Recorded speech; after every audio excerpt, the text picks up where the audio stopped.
साथियों नमस्कार। साथियों, इस समय ममता बनर्जी का ड्रामा एकदम फुल मोड पे चल रहा है, क्योंकि ममता बनर्जी को इस बार लग रहा है कि शायद मेरे हाथ से बंगाल निकल जाए।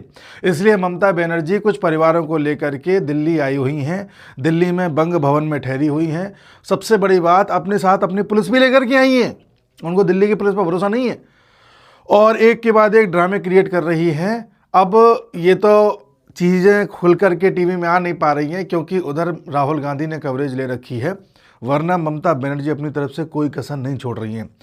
कोर्ट में, सुप्रीम कोर्ट में भी पिटीशन दायर करी है एसआईआर को लेकर के, और कहा है कि अब कोर्ट को एसआईआर रद्द कर देनी चाहिए। बंगाल में जो इलेक्शन होने हैं उन्हें 2025 की वोटर लिस्ट के अनुसार ही कराना चाहिए।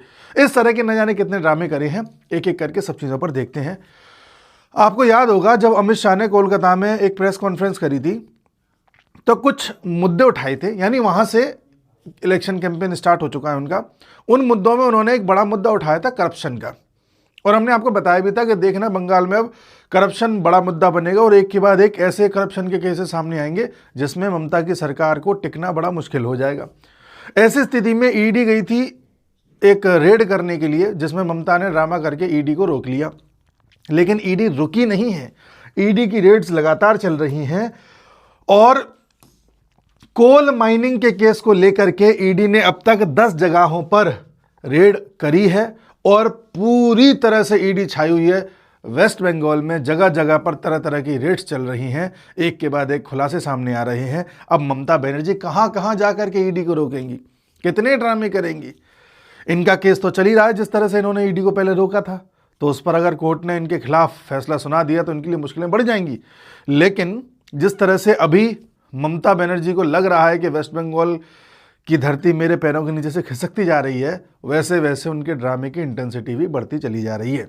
ममता बनर्जी ने इसी बीच सोचा कि क्यों ना मैं दिल्ली आकर के कुछ ड्रामे कर लूं। तो दिल्ली में उन्होंने क्या किया क्या नहीं किया, उस पर आने से पहले एक बार हम चर्चा करते हैं मूड ऑफ द नेशन।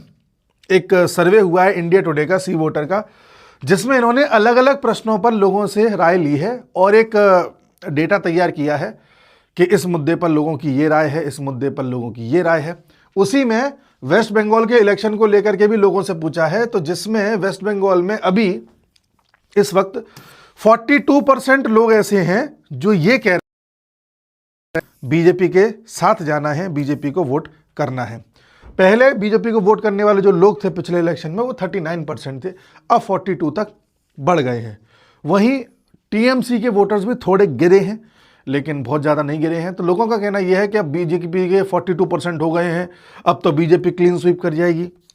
उधर लोगों का कहना है कि भाई बीजेपी के 42 ही तो हैं, बाकी ममता बनर्जी सब ले जाएंगी अपने साथ।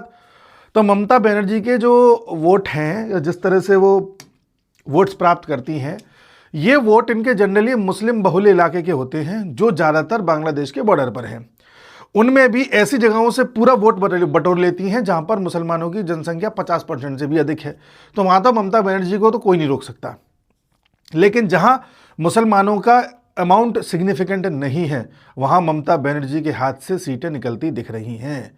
जैसे कि आप में से कई लोगों को मैं बताऊं, जैसे मान लीजिए ये कोई डिस्ट्रिक्ट है, जिला है, जिसमें मान लो 60% मुसलमान हैं, तो यहां की ये सारी सीटें गई ममता बनर्जी के पास, ठीक है। लेकिन कोई जिला ऐसा है जहां पर मुसलमानों की जनसंख्या 10 या 15% ही है, तो यहां पे जो बचा हुआ पोर्शन है वो पूरा जा रहा है बीजेपी के पास। आप समझ रहे हैं? तो ये 42% आया है ऐसे पॉकेट्स को मिला करके, जहां पर बड़े बड़े एक तरीके से पैचेस को बीजेपी जीतती हुई नजर आ रही है। ये बिखरा हुआ वोट नहीं है, ये कॉन्सेंट्रेटेड वोट है, ये तुम्हारा, ये मेरा। पहला पॉइंट। दूसरा पॉइंट यह है कि ममता बनर्जी एक बात पर अड़ गई हैं कि इस बार जो एसआईआर बंगाल में हुई है वो एकदम घातक थी, उसकी वजह से 100 से अधिक लोगों की मृत्यु हो गई है पैनिक में आकर के।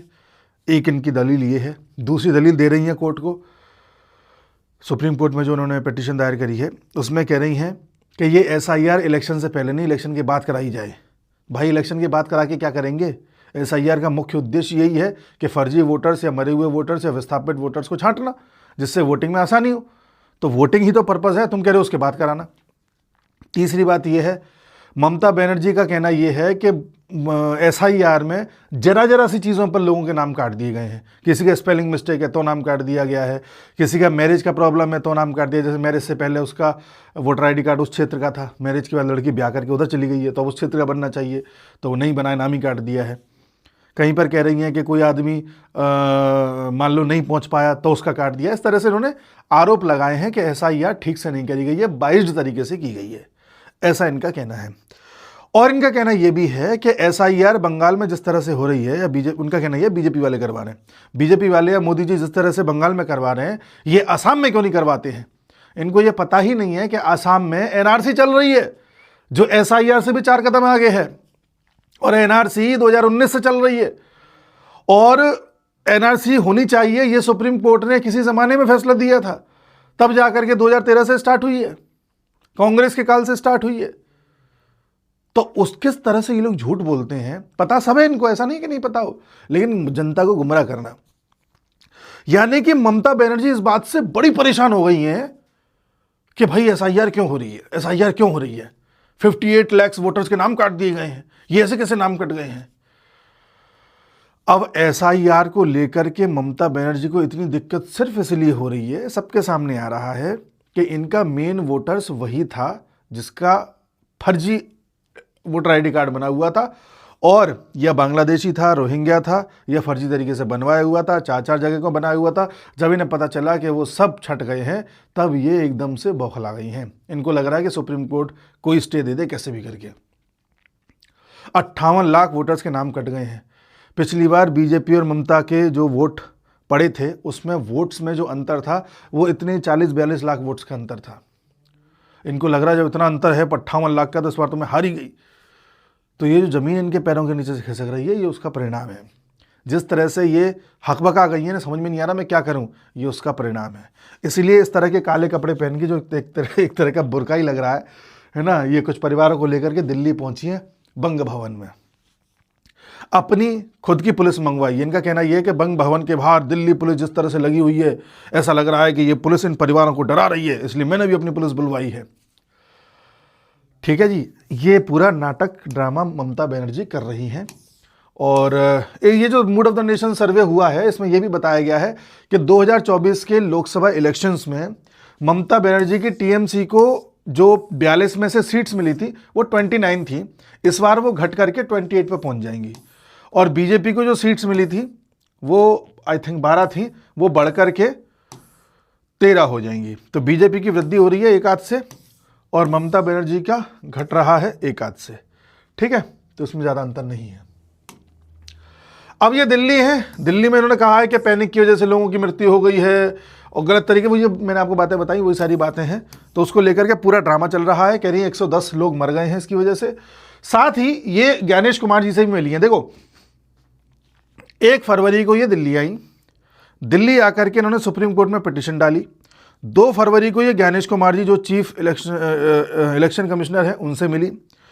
3 फरवरी को इनका वही चलता रहा सब, जितनी भी इनको दलीलें देनी थी, जितने भी इनको ड्रामे करने थे, वो सब चलता रहा।